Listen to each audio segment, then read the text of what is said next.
আপনারা এরই মধ্যে জানেন যে লন্ডনে জনাব তারেক রহমান এবং জনাব ডক্টর মোহাম্মদ ইউনূস তাদের মধ্যে একটি বৈঠক হয়েছে এবং সেই বৈঠকের বেশ কিছু কথাবার্তাও মিশ্রিত সত্য মিথ্যার সংমিশ্রণে বিভিন্ন খবরও আপনারা জেনেছেন। সত্য মিথ্যা বললাম এই কারণে যে আমি কিছু গণমাধ্যমেও কিছু খবর দেখেছি, যে খবরগুলোর ভেতরেও আসলে সেখানে বাস্তবে যা ঘটেছিল তার অনেক কিছুই কিছু জায়গায় নেই আসল তথ্যটা, আবার কিছু জায়গায় অতিরিক্ত অনেক কিছু যুক্ত করা হয়েছে যে ঘটনাগুলো সেইখানে আদৌ ঘটে নাই। আপনাদেরকে আগেই আমার ঠিক আগের ভিডিওটাতে আপনাদের জানানো হয়েছিল যে ডক্টর মোহাম্মদ ইউনূস এবং তারেক রহমানের যেই বৈঠকটি, এই বৈঠকটিতে আসলে অনেকেই ক্রেডিট নেবার চেষ্টা করেছেন ওনার মাধ্যমে। আসলে ডক্টর মোহাম্মদ ইউনূসের বৈঠকটা ডক্টর মোহাম্মদ ইউনূস নিজে চেয়েছেন এবং তারেক রহমানকে সেই প্রপোজাল দেওয়া হয়েছে। যথাযথ মাধ্যমে প্রপোজাল দেওয়ার পরে তারেক রহমান সেটাতে সম্মতি জানিয়েছেন, যে কারণে এই বৈঠকটা হয়েছে। এখানে কেউ তারেক রহমান বৈঠক করতে চান নাই, ডক্টর মোহাম্মদ ইউনূস প্রপোজাল দিতে চান নাই, আরেকজন এটা করে দিয়েছেন, এরকম বিশেষ করে দুইজনের নাম না বললেই না, ডক্টর আসিফ নজরুল এবং জনাব মনির হায়দার।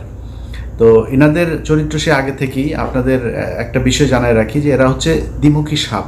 আপনি মনির হায়দারের কথা যদি বলি, মনির হায়দারকে জিজ্ঞেস করেন, আমাদের যখন পাসপোর্ট নেওয়ার জন্য এই অফিসে ঢুকতে দেয় না, তখন মনির হায়দার এই করোনার মধ্যেও মনির হায়দার 2020 সাল থেকে 2024 সালের মধ্যে টোটাল 3বার, আমার জানা মতে টোটাল 3বার তিনি বাংলাদেশে গিয়েছেন। এর মধ্যে একবারের বিষয়টা আমি জানার পরে আমি আর কনক ভাই ওনার সাথে দেখা হলো, তো জিজ্ঞেস করলাম যে ভাই দেশে গিয়েছিলেন শুনলাম, বলছে তা আমরা বললাম যে আপনি গেলেন কীভাবে, সমস্যা হয় নাই কোনো? সে আমাদেরকে জবাব দিল যে তিনি নাকি মাস্ক পরেছিলেন, তো মাস্ক পরে থাকার কারণে তাকে এয়ারপোর্টে চিনতে পারে নাই।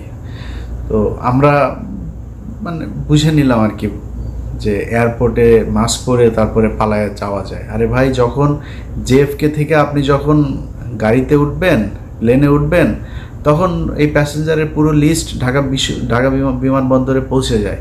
তারা তো তখন দেখে কে কে আসছে। আমি ইলিয়াস যদি যাই, আমি কনক স্যার যদি যাই, তো সাথে সাথে লোকজন নিয়ে হাজিরায় ধরার জন্য আসো, ডিজিএফআই, এনএসআই, এসবিডিবি, সিআইডি, পুলিশ যা আছে সব এসে হাজির হয়ে যাবে ধরার জন্য। উনি মাস্ক পরে চলে গিয়েছেন।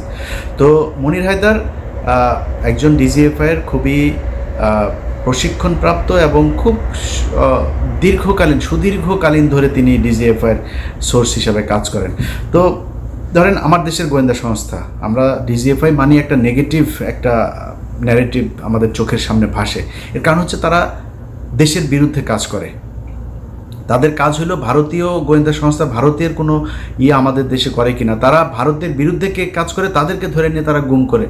এটা হচ্ছে আমাদের ডিজিএফআই এই কাজ করে, যে কারণে জিনিসটাই নেগেটিভ। তো মনির হায়দারের সাথে আমার ব্যক্তিগত কোনো সমস্যা নাই। মনির ভাই আমাকে খুব স্নেহ করেন, উনি আমার সিনিয়র ভাই। এখানে আমাদের মাঝে মধ্যে ওনার সাথে দেখাও হইতো, একসাথে চা খেয়েছি, দাঁড়িয়ে আড্ডা দিয়েছি। কিন্তু ওনার প্রতি আমার ক্ষোভটা সেদিন থেকে শুরু হইল, এখানকার কর্নেল যে মুস্তাফিজ সাহেব আছেন, উনি একদিন এক ভিডিওতে বিষয়টা বললেন যে মনির হায়দার আমাকে এবং কনক সারোয়ার দুইজনকে সরকারের বিরুদ্ধে যেন আমরা কথা না বলি, অর্থাৎ আওয়ামী লীগ সরকারের সময়, এই জন্য ওনাকে দায়িত্ব দিয়েছে ডিজিএফআই। তো উনি এসে আমাদেরকে এই কথাগুলো বলেছিলেন যে খামাকা সরকারের সাথে কি দরকার করার, হ্যাঁ, নানানভাবে একটু এই ধরনের একটু গুছায় এদিক ওদিক করে। তারপরে এই লেফটেন্যান্ট কর্নেল আপনার মুস্তাফিজ ভাইয়ের কাছে পরে শুনলাম যে তাকে তিনি এই দায়িত্বটা দিয়েছিলেন যে আপনি বললে বোধহয় ইলিয়াস এবং কনক শুনবে, তো ওদেরকে একটু যে ওরা যেন সরকারের বিরুদ্ধে এত বেশি কঠোর অবস্থানে না থাকে, আওয়ামী লীগ সরকার আসলে কোনোভাবেই যাবে না। এটা সেই 2022-23 সালের কথা মুস্তাফিজ ভাইকে উনি বলেছিলেন। এটার পরে আসলে মনির ভাইয়ের প্রতি শ্রদ্ধা ভালোবাসা কোনো কিছুই থাকার বিষয় নয়। মনির ভাই এমনিতে উনি ওনার একদম ক্যারিয়ারের শুরু থেকেই উনি একজন দুর্নীতিগ্রস্ত একজন সাংবাদিক।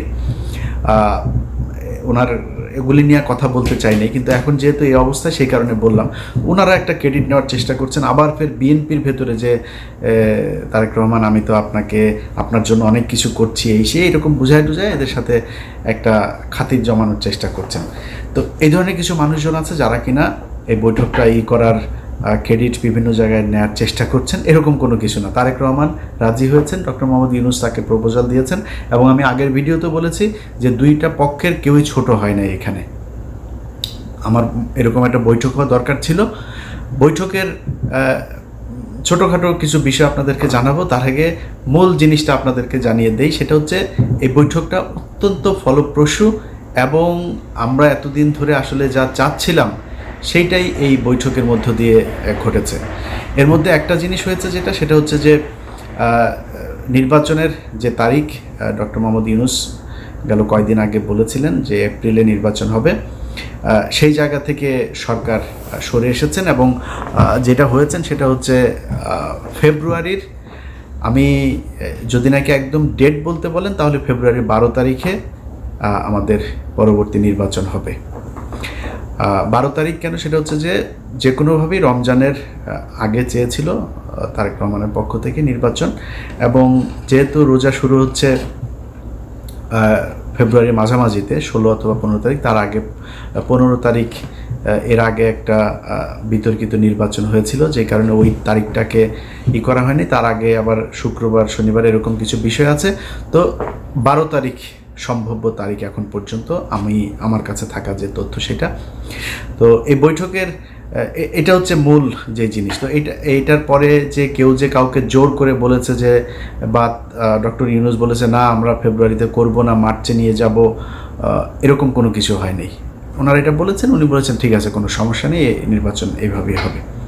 এখন এত ফলপ্রসূ একটা কেন হইল, এটার কিন্তু কিছু কারণ আছে। এই বৈঠক করানোতে কারোর ক্রেডিট না থাকলেও বৈঠকটা যে ভালোভাবে হয়েছে এটার কিছু ক্রেডিট কিছু মানুষের আছে। সেটা হচ্ছে কিছু মানুষকে এই বৈঠকে না রাখাটাই হচ্ছে সেই ক্রেডিট।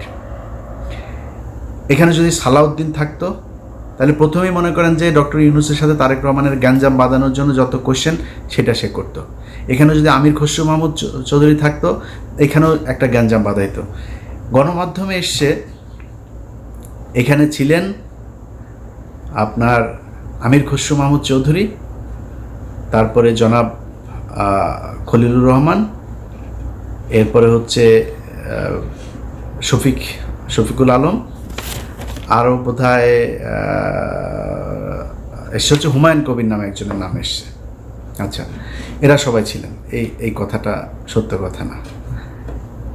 ডক্টর মোহাম্মদ ইউনূস যে হোটেলে উঠেছেন, ডকচেস্টার হোটেল, সেটা হচ্ছে লন্ডনের বিখ্যাত সেই হাইড পার্ক, এটার পাশের একটা রাস্তাটার নাম হচ্ছে পার্ক লেনের উপরে সেই হোটেলটা। এই হোটেলে যেখানে আপনার বৈঠকটা হওয়ার কথা ছিল একটা মিটিং রুমে, কিন্তু ডক্টর মোহাম্মদ ইউনূস সেই রুমে করেন নাই। তিনি বলেছেন যে আমি ওনাকে আমার সুইটের ভেতরে নিয়েই তারপরে আমরা কথা বলবো। খুবই আন্তরিকতা দেখিয়েছেন, একদম নিজের রুমে নিয়ে তারপরে সেখানে তারা কথা বলেছেন। এবং এর আগের কিছু জিনিস আপনারা এরই মধ্যে জেনেছেন যে তারেক রহমান বেগম খালেদা জিয়ার সালাম পৌঁছে দিয়েছেন, দুজনের কুশল বিনিময় করেছেন। তারেক রহমান ওনাকে বলেছেন আপনি এখানে এসেছেন, এটা অনেক সুন্দর জায়গা, হাঁটতে গিয়েছিলেন কিনা, এই ধরনের আলাপ টালাপও হয়েছে। এরপরে ওইখানে যেই সুটটাতে বসে আপনার বৈঠকটা হয়, সেখানে প্রথমে এই যে 4 জনের নাম বললাম আমি, শফিকুল আলম, খলিলুর রহমান, আমির খসরু মাহমুদ চৌধুরী এবং হুমায়ুন কবির, ওনারা ছিলেন ওইটাতে। এটা সত্যি কথা, ওনারা ছিলেন। এবং ওনাদেরকে ঠিক 10 থেকে 15 মিনিটের মাথায় ওনাদেরকে চলে যেতে বলা হয়, এবং ওনারা চলে যান। চলে যাওয়ার পরে 1 ঘন্টা 15 মিনিট জনাব তারেক রহমান এবং ডক্টর ইউনূস একটা বৈঠক করেছেন। সেখানে কেউ ছিল না, একজন মানুষও ছিল না। এটা যেসব গণমাধ্যমে বলার চেষ্টা করা হচ্ছে, এটা কিছু কারণ আছে বলার। ধরেন আমির খসরু মাহমুদ চৌধুরী এখন মানে বোঝানোর চেষ্টা করবেন যে তাকে তারেক রহমান পাশে নিয়ে বসে তারপর ইউনূসের সাথে বৈঠক করেছেন, এটা একটা ব্যাপার। আরও কিছু জায়গায় মানে ওই না জেনে তারপরে এই খবরগুলো ছড়ানো হয়েছে, এরকম কোনো কিছু ঘটে নাই। তো যাই হোক, আমার কথা হচ্ছে যে যেইভাবেই হোক এই যে দুইজন মানুষ আপনার শুক্রবার লন্ডন সময় সকাল 9টা থেকে যে বৈঠকটা তারা করেছে, সেই বৈঠকের মধ্যে আমরা বাংলাদেশের মানুষ যা চেয়েছি সেটা হয়েছে, এটাই হচ্ছে সবচাইতে বড় বিষয়। আমরা এটাই চেয়েছি। এখানে কে কীভাবে কি বললো না বললো, আমার মনে হয় এগুলো করেও আবার ফের এই তারেক রহমান এবং ডক্টর ইউনূসের মধ্যে একটা দ্বন্দ্ব তৈরি করার এই কৌশল অবলম্বন করে আমার মনে হয় লাভ হবে না। অতএব আমরা বিএনপি এবং ডক্টর মোহাম্মদ ইউনূসের দুইজনের মধ্যবর্তী একটা জায়গায় নির্বাচনের জন্য দেশবাসী প্রস্তুতি নেই। যারা নির্বাচন করবেন তারা প্রস্তুতি নেই। আমরা যারা ভোটার আছি আশা করি ইনশাল্লাহ এবারের ভোট নিজে উপস্থিত থেকে ভোট কেন্দ্রে গিয়ে তারপরে জীবনের প্রথম ভোট দেওয়ার সুযোগ পাচ্ছি। আমি আমার এর আগে যেই নির্বাচন, আমি 2002 সালের এসএসসি পরীক্ষার্থী, 2004 সালের এইচএসসি পরীক্ষার্থী। তো আমি ভোট দেওয়ার এর আগে আর সুযোগ পাইনি। একটা ভোট পেয়েছিলাম, 111 সরকারের সময় ভোটটা পেয়েছিলাম। তো ওইবার আমি ভোট দিতে যাই নাই। এবার ভোট দেবো ইনশাল্লাহ। আপনারা দোয়া করেন যাতে বাংলাদেশের মানুষের পছন্দের কেউ এবার বাংলাদেশের শাসন ক্ষমতায় আসেন। এবং এতদিন ধরে এই যে নির্বাচন এবং সংস্কার নিয়ে যে ধরনের চলছিল, আমার মনে হয় ফেব্রুয়ারি এটা খুব কম সময় না। এদিকে 6 মাস, ওইদিকে প্রায় 2 মাস, 8 মাস। 8 মাস থেকে যদি আপনি তফসিল ঘোষণার ওই 3 মাস বাদও দেন, তারপরেও ধরেন আমাদের এদিকে 5 মাস। 5 মাস অনেক সময়, অনেক কিছু করা যায়। এদিকে 10 মাস অলরেডি তাদের অনেক কাজ করাও আছে।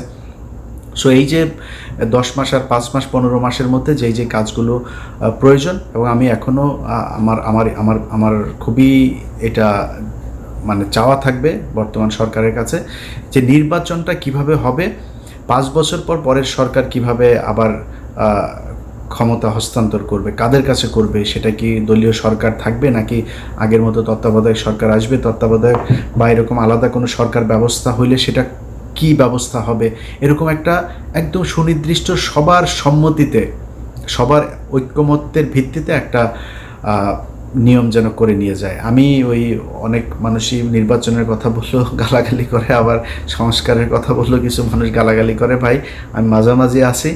আমি চাই একটা সংস্কার হোক এই জায়গায়, তবে নির্বাচনটা ফেব্রুয়ারিতে হোক, সেটাও আমি চাই। অতএব এই দুইটা মিলিয়ে একটা ভালো পরিস্থিতি তৈরি হবে। বাংলাদেশের ইতিহাসের সবচাইতে সুন্দর গ্রহণযোগ্য একটা নির্বাচন হবে, এবং বাংলাদেশের ইতিহাসের সবচাইতে সুন্দর একটা রাষ্ট্র পরিচালনার জন্য সুন্দর একজন মানুষকে আমরা এবার এই 2026 সালের নির্বাচনে পাবো, এটাই বিশ্বাস করি, ভরসা রাখি। আল্লাহ যেন আমাদের সবার এই ইচ্ছা পূরণ করেন।